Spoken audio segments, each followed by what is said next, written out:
Hey y'all, what's good? What's tea? Welcome to the very first episode of the Flawless Babe Podcast. It's a clapping hands here. Don't know how to do it yet on Anchor, but we're getting it together.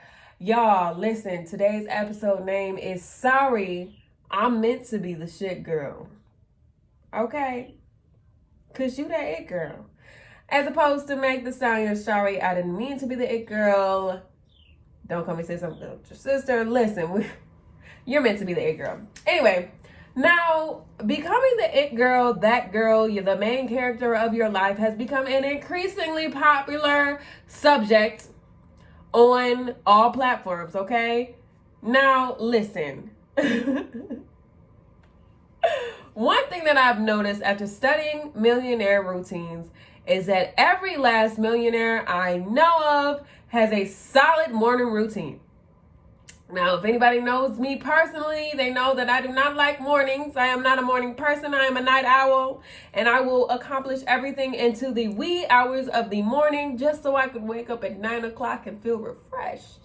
But the thing that I notice with millionaires is that they get adequate amounts of sleep, unless you're Nikola Tesla and have that different type of sleep schedule, but we're not going to go into that today.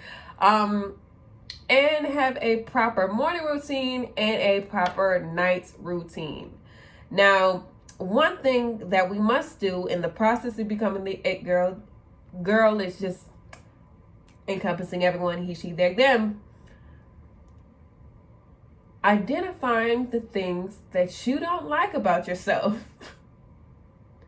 and eliminating them one by one. A lot of times we spend all of our waking days and listen to these motivational talks and motivation speeches about, oh, love yourself, you are beautiful, you deserve everything good. But rarely do we talk about the things that we don't like about ourselves. And in the process of leveling up, we need to discuss the hard truths. What is holding you back from becoming the it girl? What exactly is holding you back from becoming the shit? What is holding you back from becoming the person that you know in the bottom of your shandio that you are meant to be?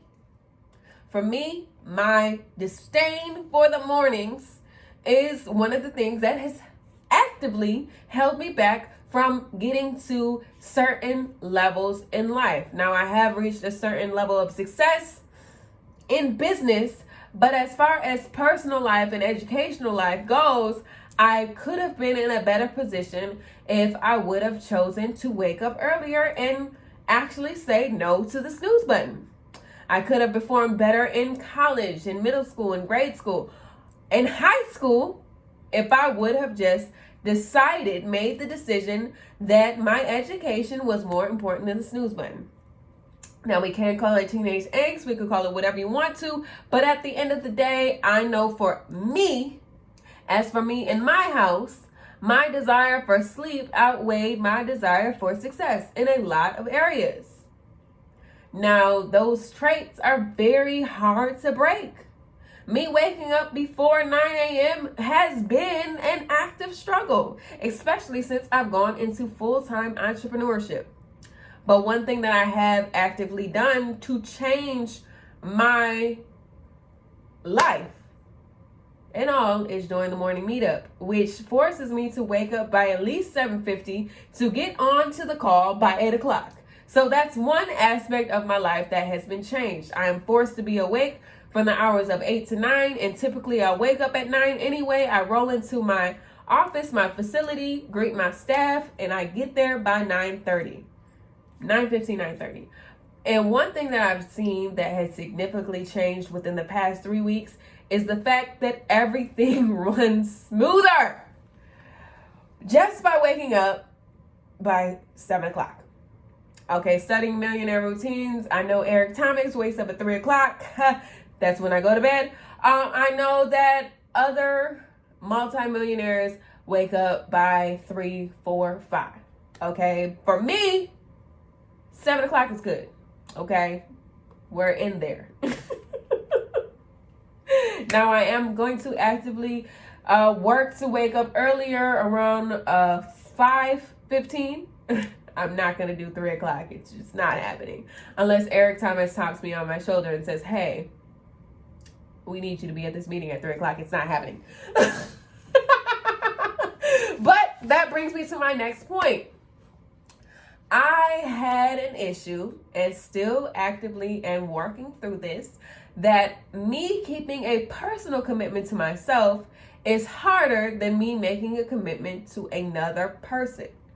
Now, if you are a female, I could go into the whole psychology of how we were created and basically trained in order to help and serve other people. Or I'm just going to scoot on past that and just say psychologically, I definitely am more of a giver than a, receiver. I'm not really self-serving. So me doing things for self tends to be put on the wayside. So me eating clean for myself is difficult, but me eating clean in order to keep my Flawless Babe family accountable is easier. Me drinking water for myself because I'm dehydrated is difficult, but me challenging the Flawless Babe family to a gallon a day water challenge is easier for me to remain committed. Now, in the future, we are going to start doing fitness challenges that basically force myself to get out of my own little bubble and help other people achieve their body goals. That was one of the main reasons why I created the Fit Fine Flawless, helping you glow up and show up as the very best version of yourself. A lot of my clients said that they wanted to get a bigger butt. As for me, I really wasn't concerned about what I look like, but realizing that that's what they wanted, I basically morphed my body into my dream body, and we're still working from there.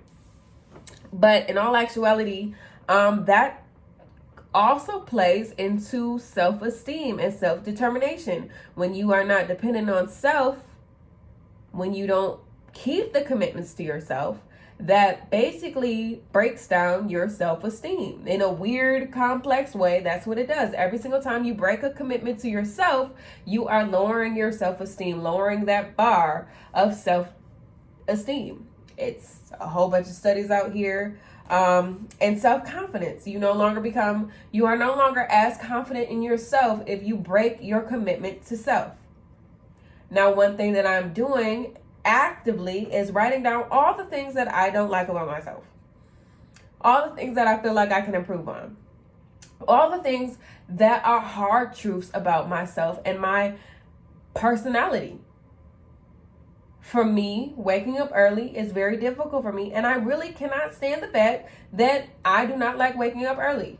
Now, I don't know if I'm ever going to get to the point of like, oh, yes, I love to be awake early, but if I can get to a point of, hey, this is not so bad, it doesn't feel like a million knives are stabbing me in the back, and I feel like I'm going to die because I need 5 more minutes of sleep because I didn't go to sleep until 3 a.m. And once I get to that point, it'll be better for me. Establishing a solid nighttime routine. Now, I know for me, what I would most likely have to do is get accountability partners and set up a system where we are all committed at the same time to basically journal and go to bed around a decent time. So for me, a decent time would be 11:30 midnight. As for my husband, he can go to sleep at 10 p.m. religiously every single night, no matter where we are, what we're doing. 10 p.m. is his shutdown button. But for me, in order to reestablish that self-confidence factor, I will need an accountability group. So that's something I'm actively looking for. As far as fitness goes, I am, a certified master trainer, and I realized that when I was actively training other people, I was the most fit in my life. So I would either decide to reinstate my practice, my personal training practice, or I would join a group of other like-minded individuals that are on a journey in order to transform their bodies and eventually create my own program. Again, now, as for the other aspects that I don't like about myself, I'm just being very transparent here. I do not like routine. I can't stand routine. I feel like it all stems from me going to Catholic schools and having to wake up at the same time every single day and leave school at the same time every single day and do literally the same thing every day. It felt like I was on a treadmill that I could never get off of. But studying these $1 million people, these $1 million earners, these individuals that are making billions of dollars, they have solid morning routines. So what I did in order to break my basic hate, disdain for routine was I practiced other individuals' routines. I practiced other multimillionaire routines and basically took what worked and transferred it into a routine that works for me. I'm still tweaking it. I'm still learning what works best for myself. But so far, I realized that me waking up at 6:15 is not so bad. I'm not dying, but I would prefer 7. So if I can still accomplish everything that needs to be done by waking up at 7, then I could feel free to adjust it. But at this point in time, 6:15 is enough time for me to get everything done. Now, in the morning, my routine is very simple. I do my 8 to 9 in the morning meeting with the podcast group. Well, not the podcast group. With David Shands, the morning meetup. I do that from 8 to 9. And then around 9:30 is when I head up to the office. Now, what I've started implementing is like, okay, I'm going to be on the meeting at 8 to 9. But if I wake up at 6:15, I can get in a workout and get some time in the sauna. Now, working out used to be something that I loved and enjoyed because I was doing it for other people. But for me, right now, it feels more like a chore because it's just me against me. Now, that's something that I'm personally going through. But you know, once I break the feeling of me against me and realizing that me working out can eventually help other people by creating a program and get out of self, okay? Because that's something about my personality. I love to give more than I receive, and giving feels like it gives me a natural high. It allows me to create some sort of system and routine. I must create a reward system for myself and things of that nature. Now, in order for you to become the it girl, okay, once again, girl encompasses man, woman, child, he, she, they, them. What are the things that you need to establish? We've already covered a morning routine. If you are one of those people who only operate well if you are held accountable, start setting up systems in a way where if you don't do XYZ, you'll have to owe someone money, or establish what a true sacrifice for you may be. Now, money may not be a sacrifice, but you having to do a chore that you did not want to do, that you absolutely hate, clean the gutters or something like that, maybe that can be not necessarily a punisher, but a motivator. Okay, because it is human nature to seek pleasure, to seek things that feel good. And if you have to do things that don't feel so good, you'll do anything to reach back into that state of feeling pleasure.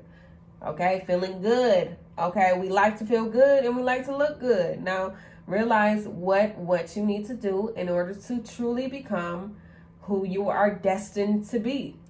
Now, another thing that millionaires do, okay, they pay close attention to what they're putting into their body. Okay, a lot of millionaires that I have studied, they have a solid exercising routine. They have a solid hydrating routine, okay, keeping hydrated, because your body is mainly water anyway. Making sure that they're intaking the proper types of food, because basically we're plants, okay, people? We are plants. You need water, you need sunlight, you need shelter, you need things that make you feel good to be planted in fertile soil to grow, okay? Grow into that person that you are destined to be. Another thing that millionaire earners and billionaire earners do is they read.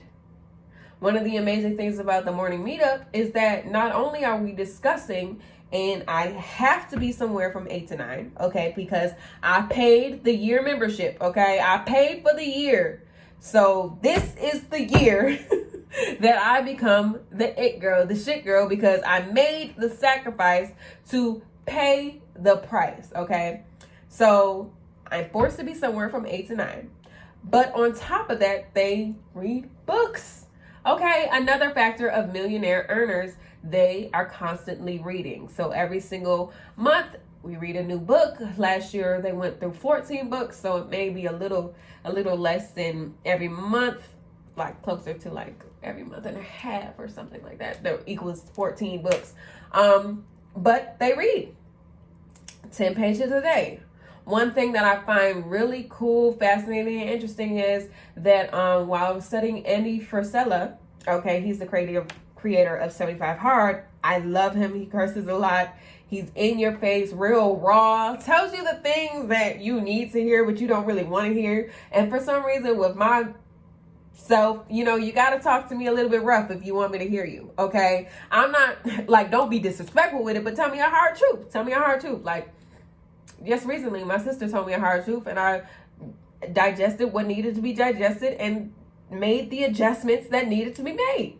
So, getting back to my point, in 75 Hard, you must read 10 pages a day in a book, okay? As well as drink a gallon of water. It's interesting because we are reading 10 pages of a book every single day. And they have accountability meetings where you can literally sit with other individuals and read with them, which is great because I need accountability. That's something about me. When I am committed to someone else outside of me, I perform better. I become a better person. It basically forces me to get out of my own head. Okay. Another thing about 75 Hard, even though we're not really talking about it, but it's the program that a lot of millionaires have gone through. Basically, 75 Hard is where you drink a gallon of water a day, you read 10 pages a day, you do one indoor workout for 45 minutes, one outdoor workout every single day for 45 minutes, and you also stick to a diet, any diet that you want to. So it's something that going into it, you have to be completely committed. And every time I've tried to do 75 Hard, the emphasis on try, you do not try. You just do, okay? In the words of Yoda, there is no try. Just do, only do. So every single time I've attempted to do 75 Hard, I've definitely gone into it with a trying spirit, okay? I definitely was trying it out for size. And literally only get 14 days through every single time. I don't know what happens at the 2-week point. I just am like, fuck it, I'm done. But now entering this new space of really evaluating who I am as a person, realizing that I need that accountability factor, the next time I go into it, I will definitely make it a point to go into it with a partner, having an accountability partner. And maybe eventually I will be able to accomplish all these amazing, fantastic things without the need for an accountability partner. But at this moment in time, it's definitely where I am, and I'm okay with that. I establish the things that I don't like about myself. I adjust and change to transform into the person that I know I am meant to be. Now, the homework for today, I know it's weird for me to assign homework on a podcast, but there are 2 assignments that I would definitely request that you do as a self-evaluating type of situation. Number 1, find a millionaire you like and discover what their routine is. Mimic it. Try it out for size. See what you like. See what you don't like. Adjust and turn it into something that fits more for you, that is more suitable for you. Number 2, write down your hard truths. What don't you like about yourself? It's okay to admit that you don't like certain things about yourself. You're not supposed to you're supposed to love every part of you. You're not supposed to like every part of you. And a personality, believe it or not, I'm into this huge biohacking thing. I love learning about the way brain works and neuroplasticity and all that different type of stuff, because I am kind of a nerd. Not really. I just love educating myself about how the human brain works and functions. Your personality is not set in stone. Who you are today can change tomorrow. It's fascinating. It takes approximately 90 seconds for you to change who you are.